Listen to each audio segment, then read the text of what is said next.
চুনোপুটি নেতার দাদাগিরিতে অতিষ্ঠ সুকান্ত কলোনি এলাকায় সাধারণ জনগণ। নেতার মাটির গাড়ির দাবরানিতে এলাকার রাস্তা চলাচল অযোগ্য হয়ে রয়েছে। ভেঙে গেছে এলাকায় পানীয় জল সরবরাহকারী পাইপলাইন। এলাকাবাসীরা তাদের সমস্যার কথা নেতাবাবুকে জানালেও তিনি কোনো কিছুই পাত্তা দিতে নারাজ। তাই অসহায় গ্রামবাসীরা সংবাদ মাধ্যমে দ্বারস্থ হয়ে তাদের সমস্যার কথা তুলে ধরেন। বহু আশা প্রত্যাশা নিয়ে রাজ্যের জনগণ 2018 সালে সরকার পরিবর্তন করেছিল, কিন্তু বর্তমান সরকার রাজ্যের গ্রাম পাহাড়ের রাস্তাঘাটের উন্নয়নে তেমন কোনো কার্যকরী ভূমিকা নেননি বললেই চলে। তবে এই সরকারের আমলে গ্রামীণ এলাকায় নেতা সংস্কৃতির উন্নতি বেশ ভালোই হয়েছে বলে চলে।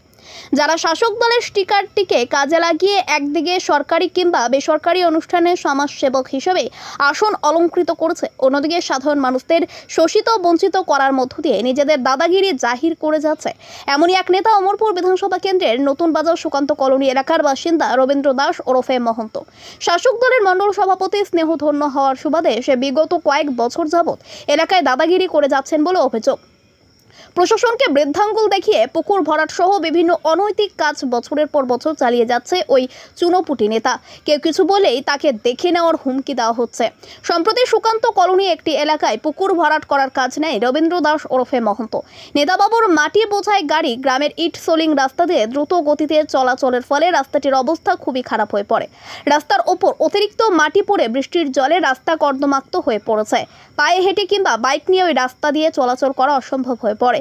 এদিকে মাটি বোঝাই গাড়ির চাপায় এলাকায় পানীয় জল সরবরাহকারী জলের পাইপলাইন ভেঙে যায়, যে কারণে এলাকায় পানীয় জলের পরিষেবা স্তব্ধ হয়ে পড়ে। এলাকার মহিলারা অভিযোগ করে জানান, বর্ষাকালে মাটি বোঝাই গাড়ি ওই রাস্তা দিয়ে চলাচল না করার জন্য বারবার না করা হলেও নেতা মহন্ত কারো কথা পাত্তা দিতে নারাজ। ওই চুনোপুটি নেতার মাথায় মণ্ডল সভাপতির হাত থাকায় স্থানীয় ভিলেজ কমিটিও তার বিরুদ্ধে কোনো পদক্ষেপ গ্রহণ করছে না বলে অভিযোগ। ফলে এলাকার জনগণ কোনো উপায় না খুঁজে পেয়ে সংবাদ মাধ্যমের দ্বারস্থ হয়েছেন। গণতন্ত্রের চতুর্থ স্তম্ভের মাধ্যমে ব্লক কিংবা মহকুমা প্রশাসনের দৃষ্টি আকর্ষণের মধ্য দিয়ে সমস্যার সমাধান চাইছে এলাকার বিক্ষুব্ধ জনগণ। মাটি তো রবীন্দ্র দাস নিতেছে, ওই যে পয়েন্টটি আছে না সাপ্লাই রাস্তার মধ্যে, মেইন রোডের মধ্যে কিন্তু পয়েন্টটি গেছে। এই পয়েন্টটি কিন্তু এদিকের এলাকার সত্যি মানুষের জল পাইতেছে। তাই যখন গাড়িটি নিতে আছে, গাড়ি চাপে চাপে আমরা এই পয়েন্ট সব ভাঙ্গা ঘুরে আছে। তাই জানানি হয়েছে যে আমরা জল পাইতেছি না, রাস্তা পুরো ভাঙ্গা গেছে, এইভাবে গাড়ি ঢুকায় না কইছে। তাই মাটি নেওয়ার পরে দিয়ে ঠিক করে দিল, কিন্তু এখন দেখা যাইতেছে আমরা এক সপ্তাহ ধরে জল পানি কোনো কিছু নাই, মানে না খাই আমার অবস্থা হয়েছে। আর এই রাস্তাতে আমরা বাইরের লেগে কোনো রাস্তার বুদ্ধি পাইতেছি না। এত বড় কালকে তো ঘরতেই বাড়িতে পারছি না। কইছি যে গাড়ি ঢুকাইলে যত ক্ষতি হইতেছে, আমরা জল টল পাইতেছি না, কিন্তু তাহলে তো শুনছে না। মাটি মন্ত দাস আচ্ছা নেওয়ার পরে রাস্তাটা ভাঙছে, জলের পয়েন্ট গুলো ভাঙছে। এক সপ্তাহ আমরা জল পাই না, তারপরে রাস্তা থেকে এখন বাড়াইতে পারি না, রাস্তার বেহাল। রাস্তার এই পথে নিব রাস্তা জল পাই না, এক সপ্তাহ জল পান না। রাস্তা